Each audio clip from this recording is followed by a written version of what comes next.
Yo, mic check, mic check. What it do? Welcome back to Live from the Underground, man. Topaz Yates, your host for this evening, man. And today, we're gonna talk about Slaughterhouse, on how they on IG and they was beefing and all of this stuff. Well, it wasn't all of Slaughterhouse. It was Royce the 5'9", Joel Ortiz, and Joe Budden. And the way I'm gonna go about this one is to break it down from each individual's point of view, so that you can see that these are just fundamentally broken ideologies that are in direct conflict with each other, and why we're never going to see another full Slaughterhouse album or them coming back together, as it does seem as though it's done.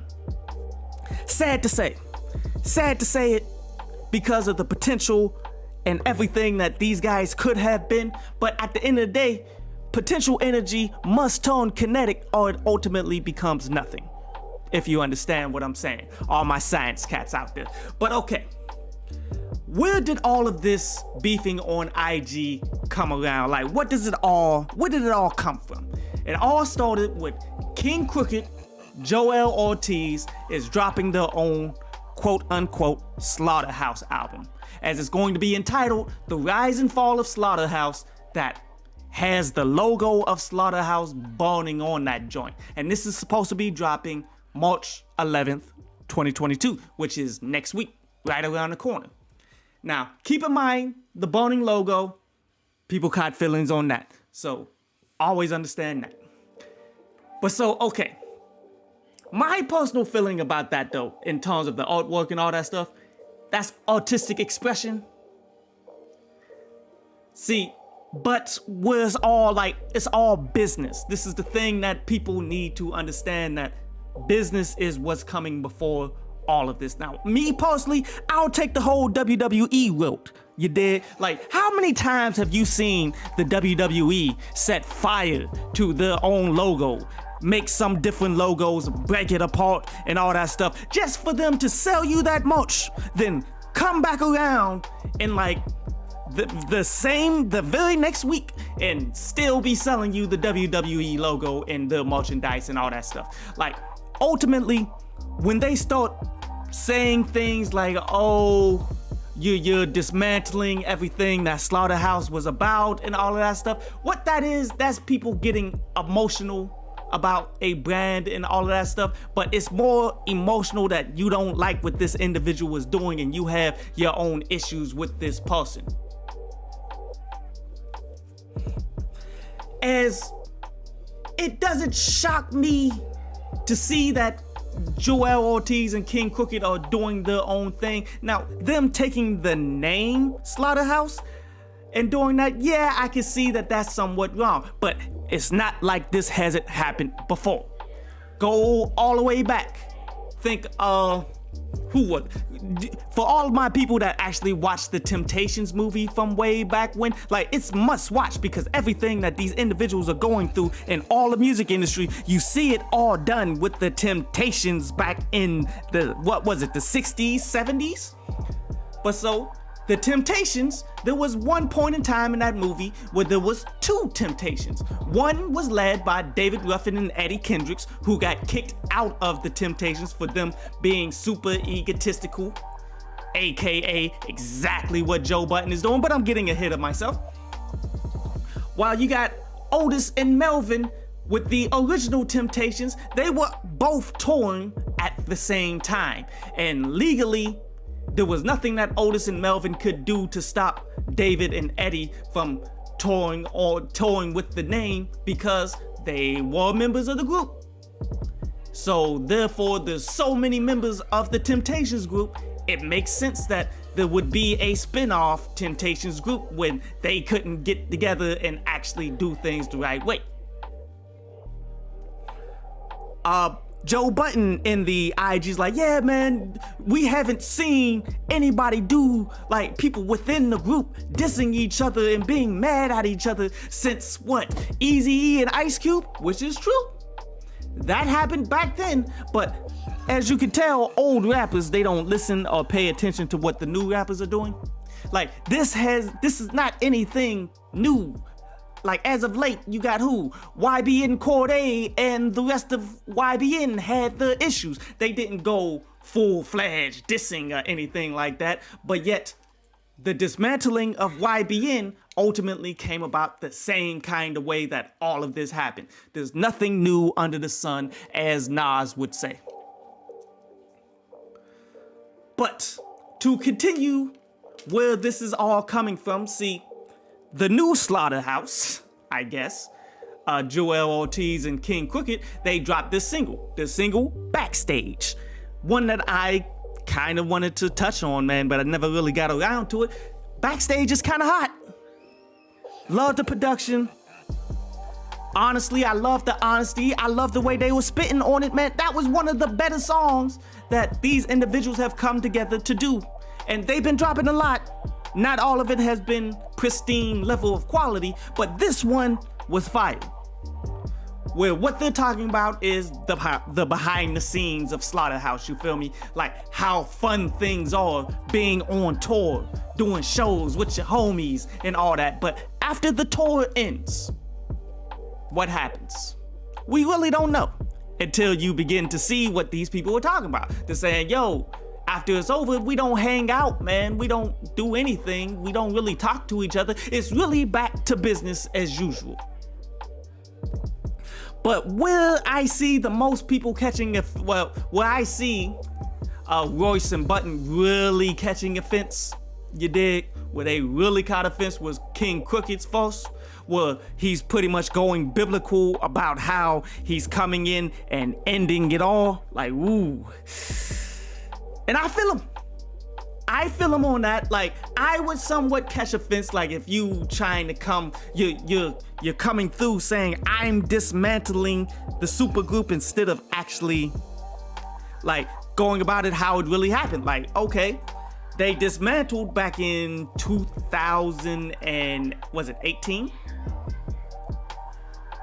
Or maybe it was before that, but yet they were fighting to get they were fighting to get the brand off of Shady, and then when it happened, they really didn't drop anything new.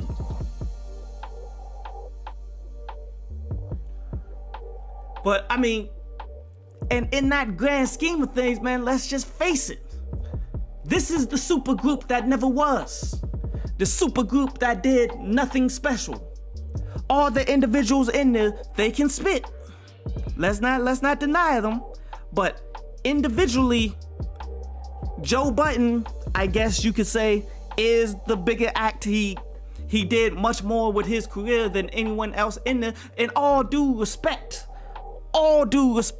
to Royce, because Royce has been doing his own thing, man. His albums have been good, but he hasn't seen the massive limelight. And the same thing with King Crooked, Joell Santana. Joell Ortiz. None of them are really seeing the heights of the game. Like, this should honestly give you a newfound respect for how the Wu-Tang put together the Wu-Tang, or how RZA designed the contract so that each individual could go out and get their own money, do their own thing with their own brand, but yet still come together as Wu-Tang, and it all pan out that it all works. Like, we're not ever going to see that again, because people are too egotistical, people are all too for themselves, and when the money and everything comes into play, things break up like this. As we never got to hear the third album, Glass House. Never seen the light of day. Slaughterhouse, the album, was disappointing. Welcome to Our House. Another massive, even though I like the intro, but another massive disappointment. Like, honestly, for what they were hyped up to be, all that they could have been, signed to Eminem and all of this stuff, man. All the opportunities that were there, they ruined it. And it seems as though now we're getting more of them bickering than we're getting actual collaborations of them, which is why it's never going to happen no more, dude. But let's look at this from each individual point of view. Now, personally, I feel Royce the 5'9" over everybody in this whole situation. He's actually coming at this from the point of view of ownership, from the point of view of, okay, if we gonna step away from shady and all that, put in all of this work, then we need to be taking control of all of our own stuff. Royce is like, yo, there's no such thing as Slaughterhouse without all of the members, which is why he didn't necessarily tone it down. A deal that has that they said we just gonna do 3 and not have Joe Budden because Joe Budden is retired and all that. He didn't necessarily tone it down, but he said, well, no, he did. Let's be blunt. Like, yes, I feel Joel Ortiz when he's saying y'all using some wild semantics, but yeah, you did tone it down if you're saying I'm not going to be part of a deal that doesn't have Joe Budden on it because this is the group Slaughterhouse. We can't have 3 people to do one, but how they did it was shady. But when Joe Budden all but retired, he said to the fans that he retired, but behind the scenes, he was telling Slaughterhouse that he would be down if they just moved on from Shady Records and be like fully independent, have more control, have more money, do everything that they want to do, because the way that the business was set up under Shady was reckless and whack, and that's one of the key reasons why nothing ever came out.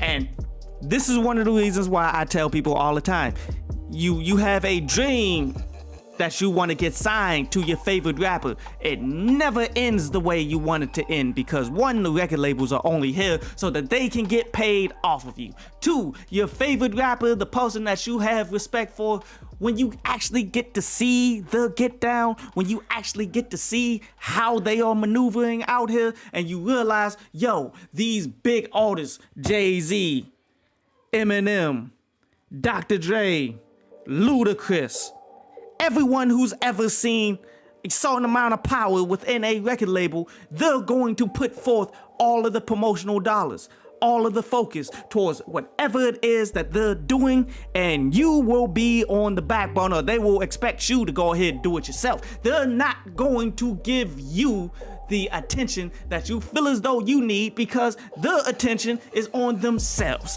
Why? Because your favorite artist is selfish. The only way they became your favorite artist to be on top of the game is by them being selfish and putting all of their time and promotions into themselves. So why would you ever think that you signing to them, they're going to respect your music more than they do themselves and actually want to push you? But then, as Pusha T once said, you signed to one rapper, who signed to another rapper, who signed to 3 more rappers. That's 3 bad luck. All artists who go through this never end well. I mean, look at Drake. Drake just now, not just now, but Drake recently, in the grand scheme of his career, went independent. But when you look at like the issues that he had, every deal that he was coming up, you're like, baby, and them ain't paying him the amount of money that he felt that he was owed, even though he was keeping the lights on in Cash Money for a long period of time. I mean, not to take away from what Nicki Minaj and Wayne was doing, but for the most part, when you associated, Wayne was getting a lot out of Drake that Wayne was claiming he was never getting. Baby and them was taking all of the money off top and not giving nobody nothing, as we know. Like, this is not a good recipe.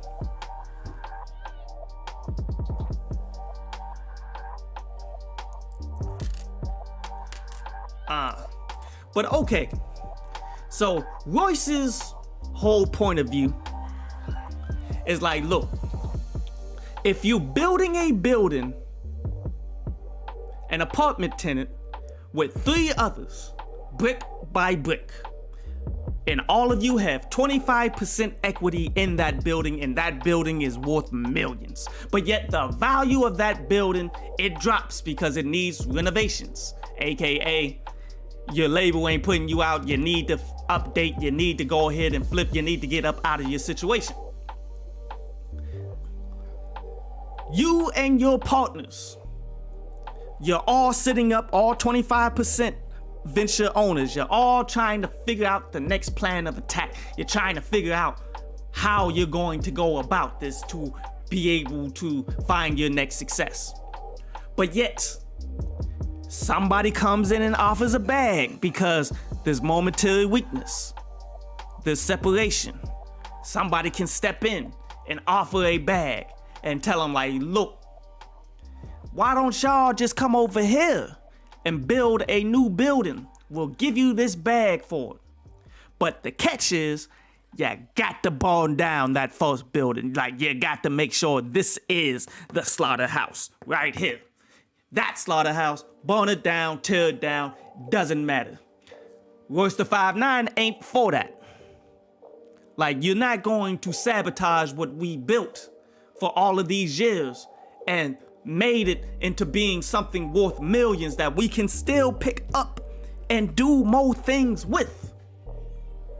Why sabotage that so that you can try to get hype for this album because none of the other projects that you was dropping were getting hype? Let's keep it. And I'm not taking away from the quality of music that King Crooked and Joell Ortiz were dropping. There was some solid joints that still are on my playlist, not like massive albums, not classic projects, not top 5 of the year materials, but the skill set that they have is still undeniable. They still have the skills to be able to put forth quality music.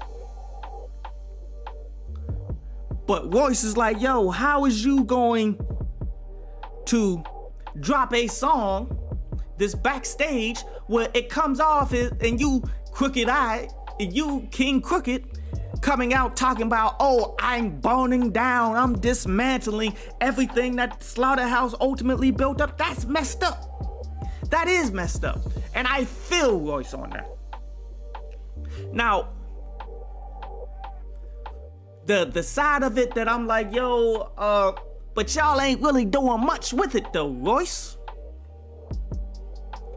Like, if y'all ain't gonna do much with it, then, I mean, how could you be so upset about the burning of the logo and all of that stuff? Like, you should be taking it and flipping it, just like how I said the WWE does all of their logos. When they burn down the WWE logo and they change up the logo, they still will bring it back. It's not like it's over unless you want it to be over because your deep-seated issues. But now, let's look at it from Joell Ortiz's side. Now, his whole issue here is, yo, King Crooked and I, Joell Ortiz, have been putting out the most consistent work that Slaughterhouse has ever been doing. And now that we're beginning to pop off because of how we're twisting the brand, how we're burning and dismantling it down on wax and all that stuff, we're bringing forth a lot of attention. And now you guys want to come through and say something and do something when y'all really wasn't working on anything Slaughterhouse. Like, if we cannot move all on one accord of, we're not dropping anything Slaughterhouse related, the brand can die. Which is facts. How many people have you seen completely disappear for season on end? Try to come back and be like, yo, I'm back. And nothing ever happens. Nothing pop off. Nobody even cares. Say Nelly. When he went on his hiatus for a minute, Nelly was one of the hottest. He was the hottest in the game at one point in time. Took a hiatus after what, the Suit Sweat album, I believe it was. He took a little bit of a hiatus, came back and nobody cared about Nelly no more. This is what you risk by going away and not saying anything and not doing anything. Especially when you look at the super group, like Royce says that they were worth millions. Were they? Like, is a brand actually worth millions if you're not getting millions off of it? If the labels aren't giving you the kinds of deals that you think you should be getting? If you're not getting partnerships, if you're not getting the sales or anything like that, are you actually worth millions? Or is your brand fading? And if you can't all get on one accord, it makes sense to, you know what, let's just split it up for those who are working and try to keep this thing moving. Let's move forward and take a deal. Now, my issues with how Joel Ortiz is going with it is you're going in the, did you learn? Did you learn from your last mistakes? Because you're doing the same exact thing. You're signing any kind of deal from what they're saying. You're just accepting any deal that comes your way because you starving and you hungry, but yet you've already experienced what happens when you sign a bad deal and how you're not getting promotion or how you're not getting ownership, how you can't move the way you want to move, how you're not putting out any music that you want to put out, and it becomes a detriment to everybody, which is why you guys are having issues to begin with. That's why I'm more with Royce than Joel Ortiz, because from what it looks like, you're just doing whatever it is that's coming your way instead of being smart. Now, Joel Ortiz is probably more looking at this like, what is the worst that can come from just Crooked Eye and Joel Ortiz claiming to be Slaughterhouse and putting out a quote-unquote Slaughterhouse album? What's the worst that can happen? I mean, at the end of the day, Slaughterhouse continues. You hear something from these individuals. You get more insight on, regardless of if Joe Budden or Royce the 5'9" is participants. The brand carries on. The name is getting hype. And ultimately, if this album is successful, wouldn't it like get Joe Budden, maybe, but Royce the 5'9" more focused on collaborating more, coming back and rocking with the group some more? Like, if you guys are seeing this team, these guys within your team that may or may not still be willing to accept you to be part of the squad to put out more music, but if they are seeing some really good success based off of this music, why wouldn't you hop back in the car? But ultimately, by doing this and the way that they're doing, you're bringing forth to light the deep-seated issues that you all have with each other. But mainly the deep-seated issues is with Joe Budden. And Joe Budden has the nerve to claim that he doesn't understand why? What? Really? After all the drug abuse, all the messing up that you've done to yourself, and how all of that got spanned out and messed up a lot of what Slaughterhouse was trying to do. How your own personal defects affected the whole mass of the group that you was with. You didn't understand that you did that? Are you serious? Like how you were holding things up and how you hurt other people based on your detrimental actions. You don't understand this. See, that's where I'm like, yo, I mean, and I like Joe because he's a super critical individual. He's outspoken. He tells what's on his mind, but at times you can tell he's super disingenuous. Like, come on, bro. Come on. But, you know, we got to go from Joe Budden's point of view here. And I find Joe Budden's point of view the most entertaining, but the most devastating in terms of trying to maintain a group. Because we are talking about four men with egos. When you provoke people for the sake of provoking and you trying to be provocative, then it's not going to go well. Like, okay, what are some of the quotes that Joe was saying? Like, yo, Joe said that there's a value in doing nothing.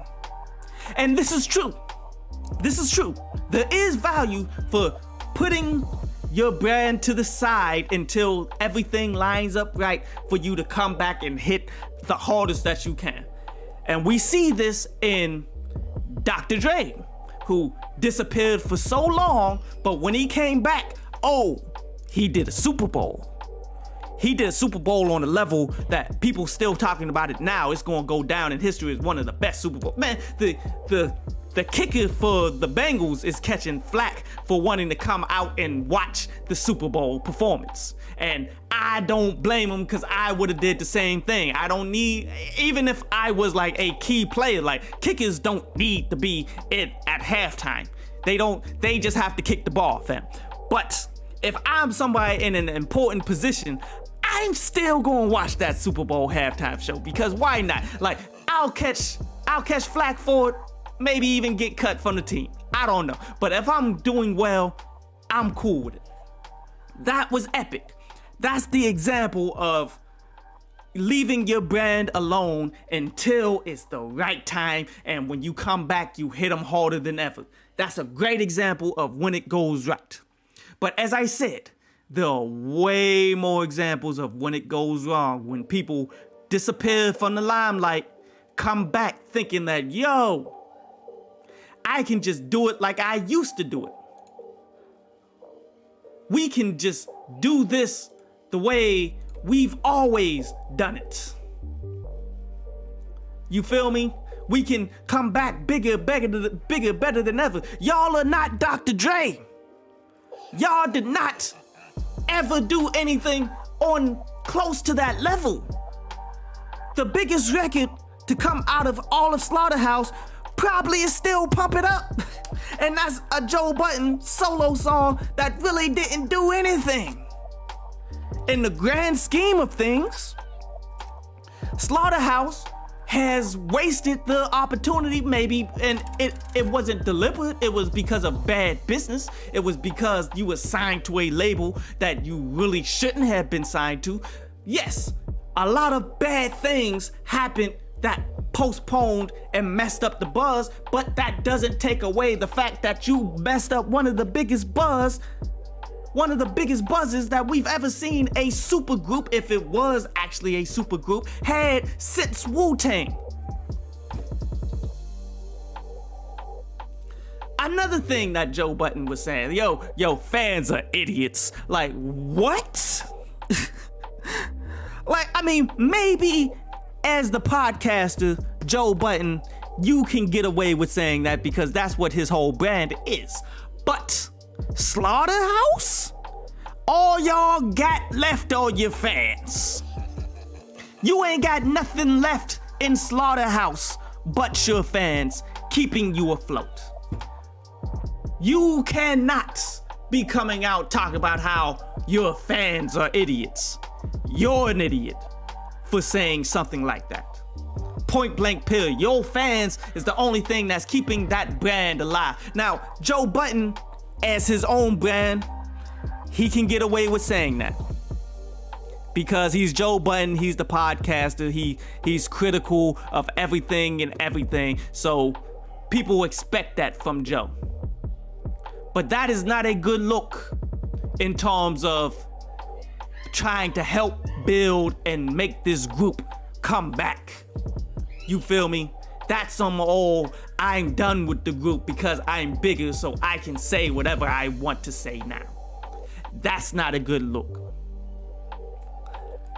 Same with when he said, yo, I'm bigger than everything you do. That's facts. Let's not take that away. Joe Budden hit a whole nother gear with the podcasting. This man is making all kinds of money with that. He is legitimately bigger than anything that Slaughterhouse have to do. But what does that remind you of? Go back to the Temptations. Ain't nobody come to see you, Otis. Bruh, Joe Budden is just the modern day Eddie Kane. He's the modern day David Ruffin. And he wants to be like, I don't understand why y'all have animosity towards me. Are you kidding me? And then he like, look, I don't want to have nothing to do with your fake boosted up numbers music that you're putting out there. Instead of like when he's saying on the call, like, yo, y'all my brothers, I love y'all, I want to see y'all successful. What? But you have the biggest podcast in the world, but you won't show no love to Slaughterhouse and have them come through and promote this stuff on your biggest podcast? Now you're on some, I'm not gonna rock with you ever. But yet you wanna say in the same breath, you wanna talk about how these is your brothers that you rock with. But, I mean, this is where the cutthroat of the business is, bro. You got to understand it. So, he also goes into, oh, you don't own that logo. Like, whew. Which, I mean, how do they not? Like, yes, it is taking Slaughterhouse, the logo, adding fire to it. But when you do that, you're creating a whole new visual.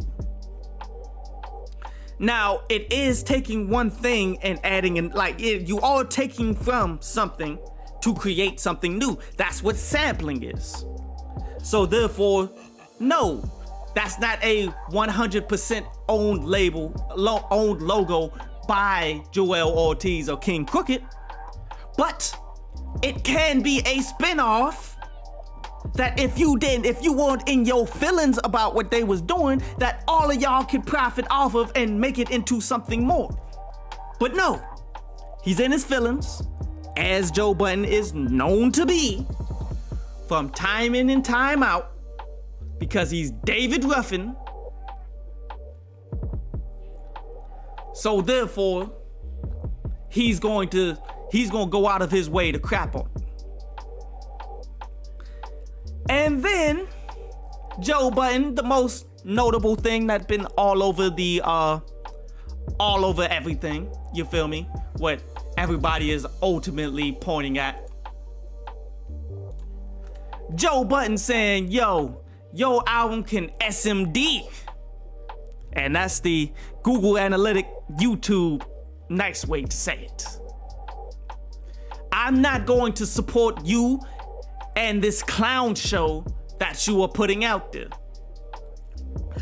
And don't get me wrong, I agree with what Budden is saying here.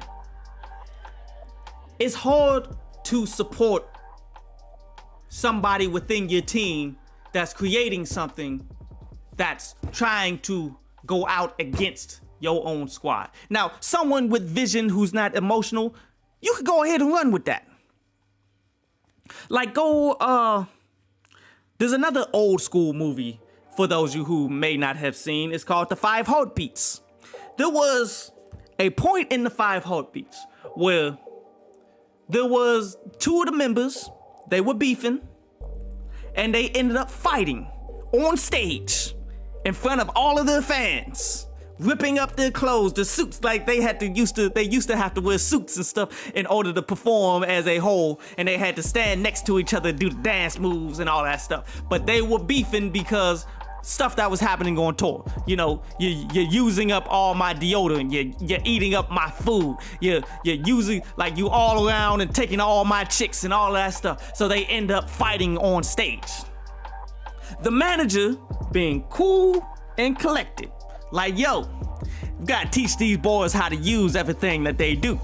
The very next show, they was wearing the suits. Everybody was hearing about them fighting on stage. They back wearing suits. They stopped the show like, man, you guys heard that we having beef, man. There's no way I can do this show without us clearing the air.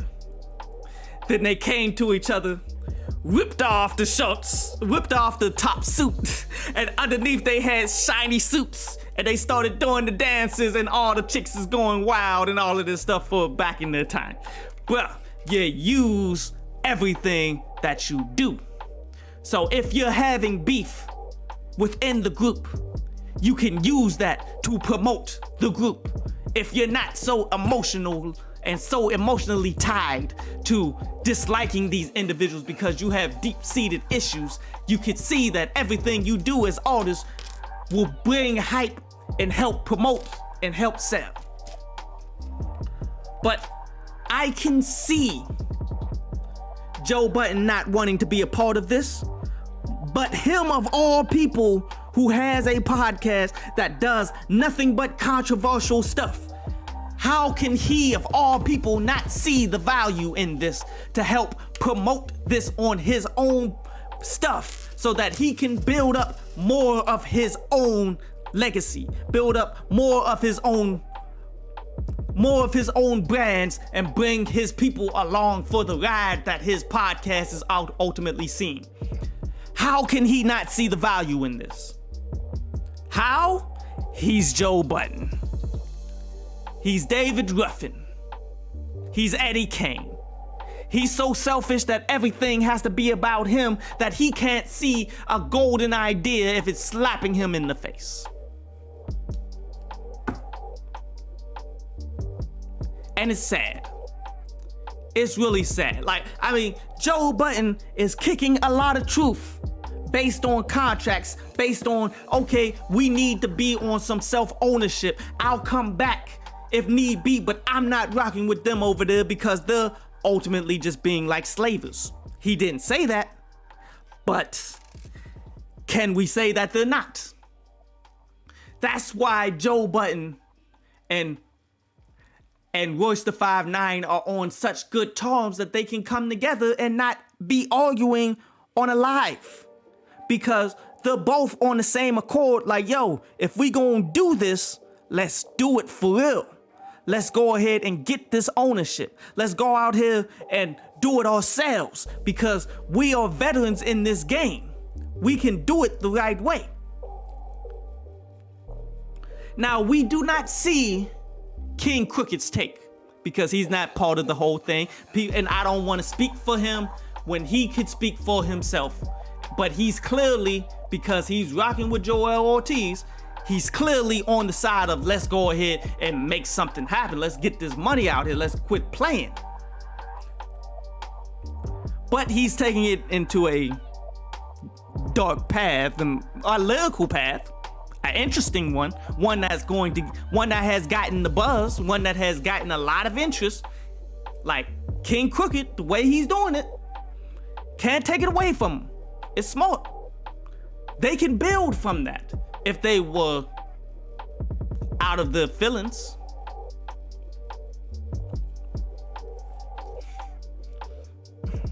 But I'm not going to speak for him, but I will just say, just based off of action, he seems to be aligned with Joel Ortiz. But the problem is, Joel Ortiz does not seem to be about empowerment. He seems to be about whatever bag comes our way, we need to take this. And I hate the fact that this is indicative of black society. This is where we are at in black society. See, there's your black people out here that don't care. Yo, these police is out here killing us. Why are you other black people out here voting? Why are you other black people trying to do anything if it's not trying to get all reparations? Why are y'all out here just doing anything that comes your way whenever Biden comes to you and tell you, oh, we gonna give you this crack pipe? Go ahead, vote for me. Why are you going with that? Why aren't you coming together with your brothers and fighting to have your own? Instead, you're just going to take whatever crumbs these labels give you off the table, even though you've already experienced it and realized, it doesn't end well if the paperwork, if everything ain't done in a particular way, because we've learned this lesson from years and years. Instead, no, we're hungry now. We're starving now. We need something right now. This divide that's within Slaughterhouse is 100% the same divide that's within the black community. But it's funny though now in terms of the black community, now that you're seeing Biden come out saying the issue is not defund the police. The answer is to fund the police. Just like the people who was about self-empowerment was telling you it was all going to be. Clearly, Royce the 5'9", and to an extent, no, clearly Royce the 5'9" is right. To an extent, because Joe Budden is riding with the empowerment train, Joe Budden is right as well. But yet the desperation to get any kind of dollar, the desperation that you will go ahead and burn down any relationship that you had with these people so that you can get a dollar instead of talking it out. That's why there's a initial divide that's never going to patch up Slaughterhouse. Now, a businessman, manager, if there was an actual manager on top of this, helping them, this is where management is very important. People think that, we're all artists, we can take care of ourselves and all that stuff. You don't understand the importance of needing a manager for Slaughterhouse. If I'm Slaughterhouse's manager, I'm like, we gonna make this work. We're getting some hype for this. You guys are disliking each other, whatever. Get on the biggest podcast in the world and air out your grievances, not on IG Live. Get paid for it. Use this to reinvigorate Slaughterhouse. You can use everything in your favor and spin it the right way, because you all have what you all need in order to be still one of the biggest groups in hip hop today. How do you not see this? Joe Budden has the actual venue to promote everything. He's the biggest thing going in podcasting. He's a pain in the ass to work with. Let's not get that twisted. We all know that. He is a pain to work with regardless. But he's become a necessary pain now. You gotta put your egos to the side. You worked with him for 20 some years, if not more. You're stuck with him. You dug your grave. Now it's time for you to rock with it. Joe, put your petty grievances to the side. Let's go ahead and make this happen. But we're not going to take that deal. We're going to do it because we got the biggest podcaster in the world in our camp. This is how I would try to patch things up. This is how I would try to make things happen. But I don't think there is a stable force. I don't think there is an actual manager. I'm sure they got management, people that they was talking about. Tony had a deal on the table. Who is Tony? Tony probably clearly like a manager or something of an individual, but not of everybody.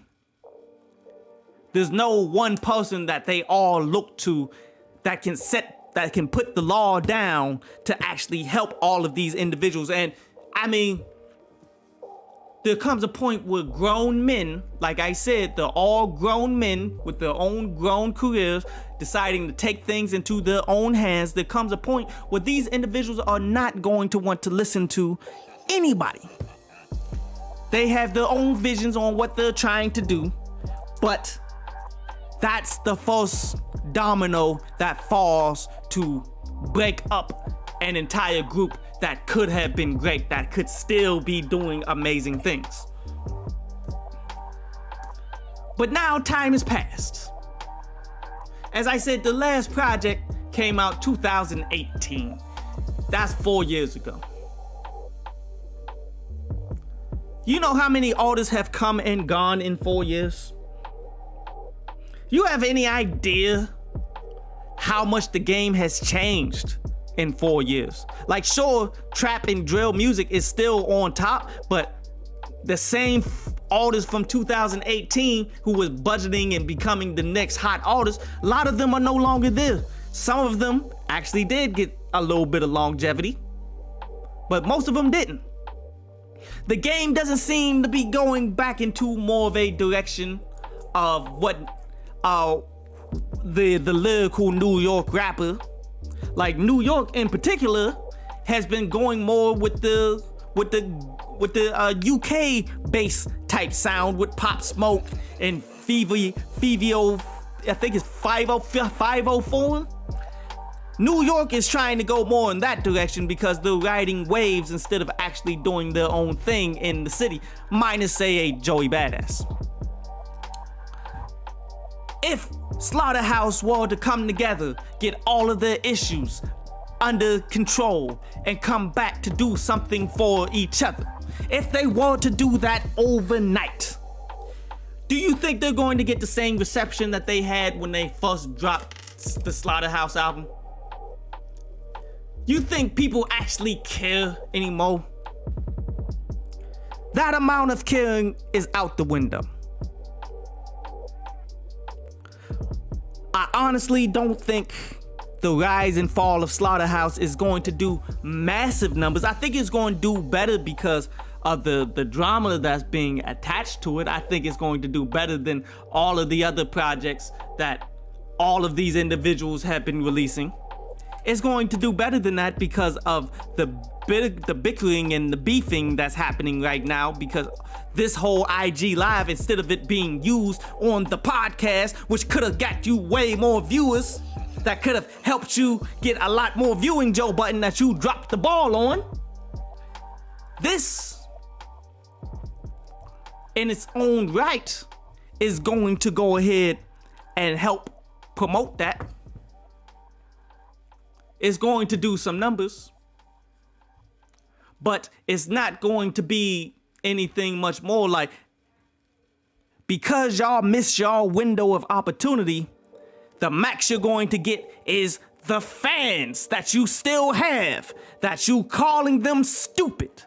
That's the max that Slaughterhouse is ever going to get from this point forward.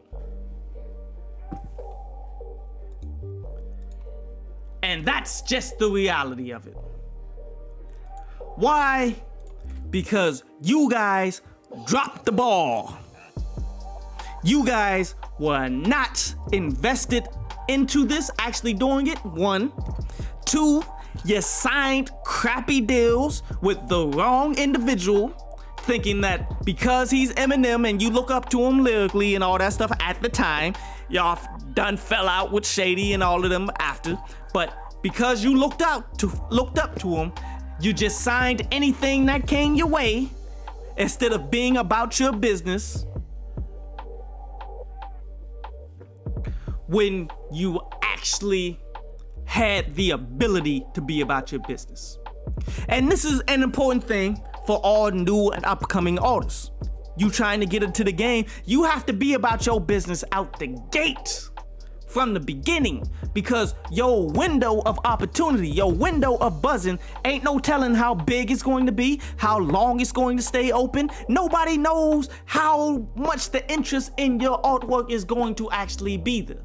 So therefore, you need to be hitting the gas, understanding the game out the gate.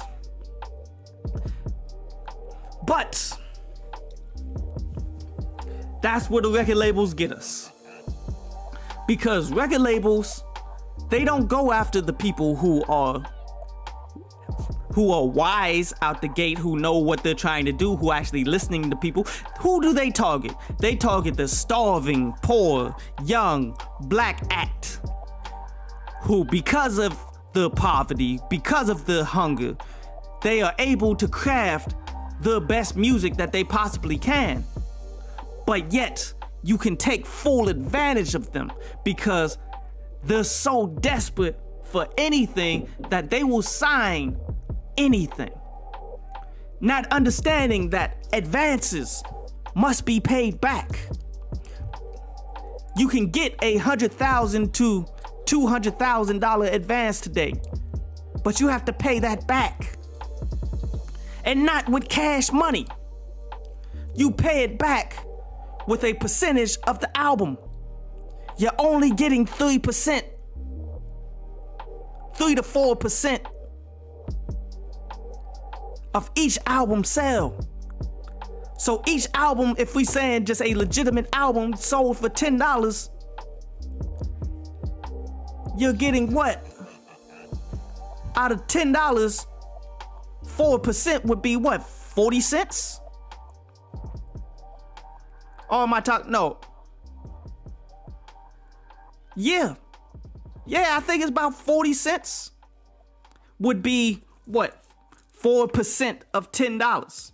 So how many 40 cents must you pay before you end up getting $100,000 in sales? If you're not going multi-platinum off of legitimate sales, you're going bankrupt. This is what they get you to sign.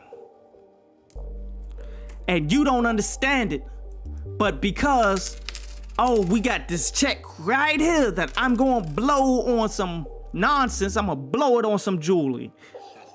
I'm going to blow it on some cars. I'm going to blow it on flossing for these chicks. I'm going to blow all of this money that I needed to kind of hold on to, that I needed to invest to get more. I'm going to blow all of this so that the next time I come back and get another, if I get lucky enough to come back and get another investment like that, they just add it on to the debts. Oh, and let's not forget, it's a 360 deal. A 360 deal that when you go on shows to do tours, you're giving up a portion of your tour money. And the tour money ain't all that. If you guys seen the interview somewhat that Kodak Black was having, where he said, yo, I can ask for $300,000 a show. In what reality, Kodak Black, can you get $300,000 a show? But I'm sure he can get a lot of money for a show. But he said, yo, but me doing a tour, I'm only getting like $100 a tour date. He's stretching the truth on both ends of this, but you are not getting a lot of money for tours. You get paid per tour stop, and you're not getting a lot of money based on that. And labels are getting money out of that. Anything that's sold with merchandise based on your song, visuals, anything like that, labels take some of that. If you mess around and get a feature on a TV show, like they want to put you in power as an artist, labels take the money off of that too. Everything 360 degrees around you is ultimately getting taxed by the record labels. Even if it's something that they didn't have any help in building. You understand? This is what the labels get you to sign, because they target you at a young age when you don't know any better and you're not listening to anybody. And your favorite rappers, Jay-Z, Dr. Dre, Eminem, all the top rappers that you looked up to, all your favorite joints, they not taking the time to school you. They not taking the time to help you in your path. They don't care about you. You care more about them than they care about for you. What they care about is how much money can this dumb person actually get me by them signing off everything that they owe to me. Everything that they own, they sign it off to me. What's the least amount of money that I can put forth What's the least amount of money that I can put forth so that I can get the most back? And we see this with artists like, say, Freddie Gibbs when he signed to Jeezy. Jeezy put forth the least amount of money he could possibly do, added his name and his label on top of everything Gibbs was doing, and then turned around and tried to sell them to the highest bidder. He tried to flip it to get his own little bit of money to wash his hands, and that's why they don't get along still to this day. All your favorite rappers, whenever they put someone else on, that's what they're on. They're not about empowerment. They're not about building something. They're about taking advantage of you so that they can possibly spit it off and get something back in return. Like how Jay-Z shows all this love, pretend love. Well, he don't show love to nobody. But Jay-Z, a lot of people assume that he and Kanye were once friends, but yet Jay-Z, even though he wasn't the one who built up Kanye, Kanye built up Kanye, as we seen in the documentary. Kanye has gone hard for Kanye so Kanye can be Kanye. He did all of that so that Jay-Z, the guy that he looks up to, the guy that he still claims that he has love for, that he still claims is his brother, he did all of that so Jay-Z can take his college dropout masters and sell it to the slavers so that he can get back his reasonable doubt from the slavers. Do you understand how none of this is in the favor for any of us? For anybody invested? But this is what the labels do. This is who the labels target. This is how they target you. This is how everything is right now, as it's always been. There's been very little progression, very little ownership of artists who are 90% of this industry. Us black individuals, 90% of this game don't own anything at all. That's why I'm on Royce the 5'9" side on all of this. But again, these four individuals have everything right now in the camp to promote themselves. Joe Budden Podcast. Make quality music. All four of them. The financing in order to make a project. You got an audience that you could do a Kickstarter with if need be, if Joe Budden quit saying, yo, fans are stupid.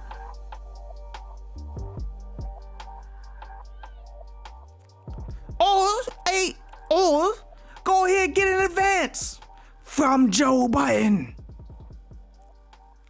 Yeah, it would hurt to pay back Joe Budden because, you know, Joe Budden is the main person that was sabotaging everything. But we know he got the cash the money. You can start your own label just based off of the strength of what Joe Budden has built. And make it work. Can you work with each other for 10 minutes to get this paper? Or are you guys just too far gone? And that's why I'm like, these individuals are just too far gone. We're never getting another Slaughterhouse full album from any of these guys. Even if we do, the buzz and hype and notoriety is no longer what it was. They're not collaborating with each other. They're not helping each other with what they have in order to make something great out of it, where they have everything at their hands and disposal, but they're too blind to do it with hatred for each other.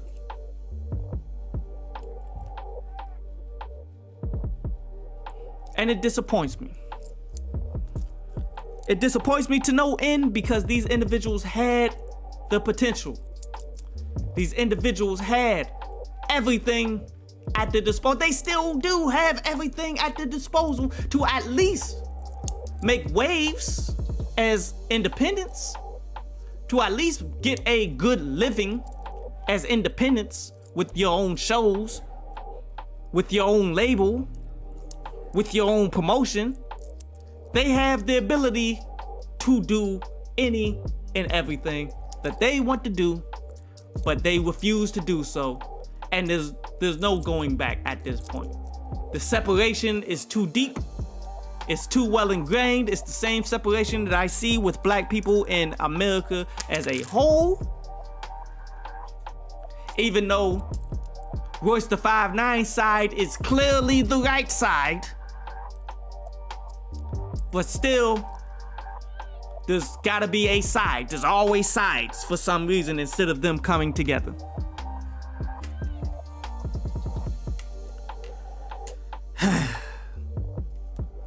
But that's all I wanted to say, man. I appreciate everybody who came through. What up, Sean? Sean said, yeah, it is the end, with a frowning face. And I feel you, bro. It's sad. It's sad that it's the end. But it is what it is. Whatever has a beginning has an end, Neo. You got to come to expect it. But you know, it's not like these people can't do their own things and find their own success other ways. Just Slaughterhouse is one thing that didn't happen. But other things can happen from these individuals because they all can stand on their own and do their own thing. Whatever. The game moves on, bro. The game moves on, the game moves forward. And that's what I'm always been about, you dig? Like, I've always been about what's happening now. Let's stay up to date. Let's stay focused. Let's continue to move forward. Let's continue to move up. We can't stay focused in the past with individuals that could never get it to work because they self-sabotage and they were not about their business and they did not know what they was doing. And now that some of them have wised up to it, the others still got a long ways to go, and it's well too late. We can't get caught up on that. There's great musicians out there still kicking stuff. Like I'm about to drop a short as soon as I end this program. Well, I'm about to end it now so I can drop this joint. But I'm about to do a short about some new artists that we should be listening to that haven't wasted their opportunity yet. Moray and Corday, these individuals are showing promise as they dropping that Still Here. They dropped a Still Here song, and it's fire. It is everything that Slaughterhouse would be doing, but yet Slaughterhouse is just more lyrical and better at it than them. But Moray and Corday, they did their thing, and I'm more and I would much rather focus more on these young acts that actually have a chance, that actually are learning the game as we go, that actually can be molded to actually take control of the game, instead of these older acts, these old dudes stuck in their time period who don't even listen to, say, Corday or Moray. And you can tell that with Joe Budden saying, yo, we the only ones who could be beefing while we're in the group. Really? How much paying attention do you actually do of the industry for you to claim and say something ridiculous like that?